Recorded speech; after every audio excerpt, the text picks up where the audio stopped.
విజయనగరం ఇన్సిడెంట్లో దారుణమైనటువంటి కుట్రే జరిగింది అన్నటువంటి విషయం ఇంకా వెలుగులోకి వస్తుంది. గజ్వేయి హింద్ పేరిట భారతదేశం మీద యుద్ధం ప్రకటించి దేశవ్యాప్తంగా బాంబు పేలుళ్ల కుట్రపడిన విజయనగరం వాసి సిరాజ్ రెహమాన్కి ఒమన్ దేశంలో నివసించి హైదరాబాద్కి చెందిన ఇమ్రాన్ అక్రమ్ కొంత డబ్బు ఇచ్చినట్టు దర్యాప్తులో తేలింది.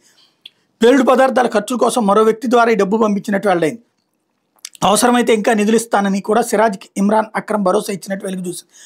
అల్ హింద్ ఇత్తెహాదుల్ ముస్లిమీన్ అహీం గ్రూప్ ఏర్పాటు చేసి తెలుగు రాష్ట్రాలతో పాటు దేశంలోని పలు ప్రాంతాల్లో బాంబు పేలుళ్లు జరిపేందుకు సిరాజ్ పన్నిన కుట్రను భగ్నం చేసిన AP counter intelligence, AP police విభాగాల దర్యాప్తులో కొత్త అంశాలు బయటపడుతున్నాయి. వరంగల్కి చెందినటువంటి ఫర్హాన్ మొహియుద్దీన్, ఉత్తరప్రదేశ్కి చెందిన బదర్ సహా మరికొందరు అహీం సంస్థలో క్రియాశీలకంగా ఉన్నట్లు పోలీసులు గుర్తించారు. గత ఏడాది నవంబర్ 22న ముంబైకి, ఏడాది జనవరి 26న ఢిల్లీకి వెళ్ళిన సిరాజ్ ముంబైలో అద్నాన్ కురేషి, దిల్షన్, మోషిన్ షేక్, జస్సీర్, ఫాహద్, అమీర్ అన్సారీలతో పాటు ఇంకొంతమందిని కలిసినట్టుగా దర్యాప్తులో తేలింది. ఢిల్లీలో షాబాజ్ జీషాన్లను కలిసేందుకు ప్రయత్నించగా వాళ్ళు అప్పటికే దేశం విడిచి వెళ్ళిపోవడంతో సాధ్యం కాలేదని తేలింది. వాళ్ళెవరు, వారికి ఉగ్ర కార్యకలాపాలకు ఎలాంటి సంబంధాలు ఉన్నాయనే దాని మీద ఏపీ కౌంటర్ ఇంటెలిజెన్స్తో పాటు ఏపీ పోలీసులు కూడా దృష్టి సారించారు. బాంబు పేలుళ్ల ద్వారా ప్రాణ నష్టం కలిగించేందుకు యత్నించడం, భారత ప్రభుత్వానికి వ్యతిరేకంగా యుద్ధం చేయడం, నేరానికి పాల్పడే కుట్ర, భారత్పై యుద్ధం కోసం ఆయుధాలు సమకూర్చుకోవడం, BNS 149 భారతదేశ సార్వభౌమాధికారానికి ముప్పు కలిగించే చర్యలకు పాల్పడటం సహా పేలుడు పదార్థాల చట్టం, చట్టవిరుద్ధ కార్యకలాపాల నిరోధక చట్టంలోని పలు సెక్షన్ల కింద సిరాజ్ రెహమాన్ మీద విజయనగరం 2వ పట్టణ పోలీస్ స్టేషన్లో తొలుత కేసు నమోదైంది.